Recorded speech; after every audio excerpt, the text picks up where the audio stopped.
Nah, pengalaman saya ya, menjadi seorang pemimpin, kuncinya adalah kita harus bisa menginspirasi.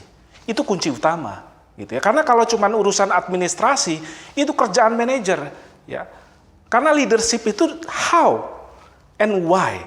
Dan yang paling penting adalah bagaimana kita mentransfer belief kita, bagaimana kita menyampaikan visi misi kita, bagaimana kita menginstall value-value kita. Berapa banyak coba orang, karyawan, sudah bertahun-tahun kerja di sebuah perusahaan, bahkan dia tidak tahu visi misi perusahaan.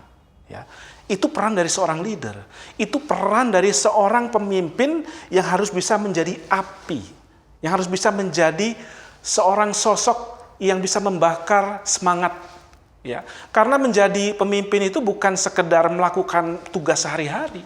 Menjadi pemimpin itu adalah bagaimana mengaruhi orang.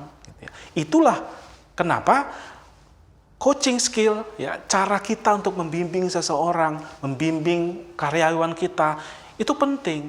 Bahkan bukan sekedar karyawan, kita benar-benar harus bisa mengaruhi, ya, rekan kerja, atasan kita, pihak eksternal, semua harus bisa, gitu. Dan bukan hanya itu saja, kita juga punya dua aspek, ya.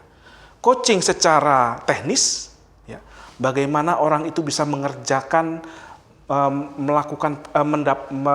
mendapatkan prestasi yang luar biasa dalam pekerjaan, dan juga jangan lupa yang disebut sisi mental, life coaching, ya.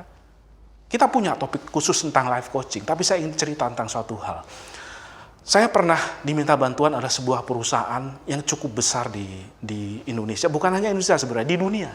Dia termasuk, kalau di dalam dunia accounting itu termasuk Big Four. Ya. Dia cerita ke saya, seorang bosnya cerita ke saya.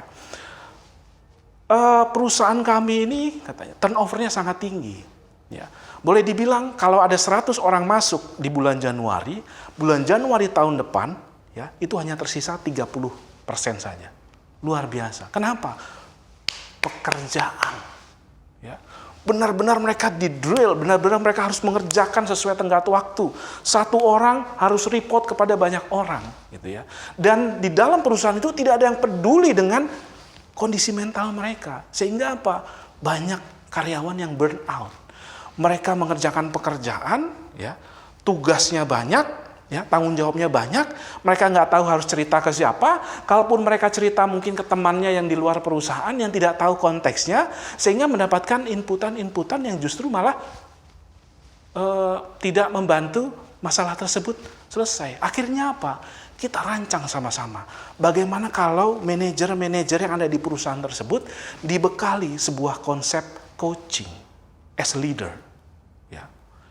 Jadi bagaimana kita membimbing karyawan, bagaimana kita membimbing bawahan, bukan secara teknis. Kalau teknis kan banyak ya kita membantu orang, hard skill-nya. Tapi sisi-sisi human-nya, sisi-sisi manusiawinya, ya. Pernah nggak kepikir bahwa orang stres itu jadi tidak produktif? Kalau orang sudah tidak produktif, orang sudah stres, ya, pekerjaan yang harusnya bisa diselesaikan, akhirnya tertunda. Kalau orang sudah tidak memiliki semangat untuk menjalankan sesuatu, ya, pekerjaan yang seharusnya masih manageable, akhirnya dianggap tidak masuk akal. Sehingga apa pilihannya? Nggak ada cara lain selain dia harus keluar.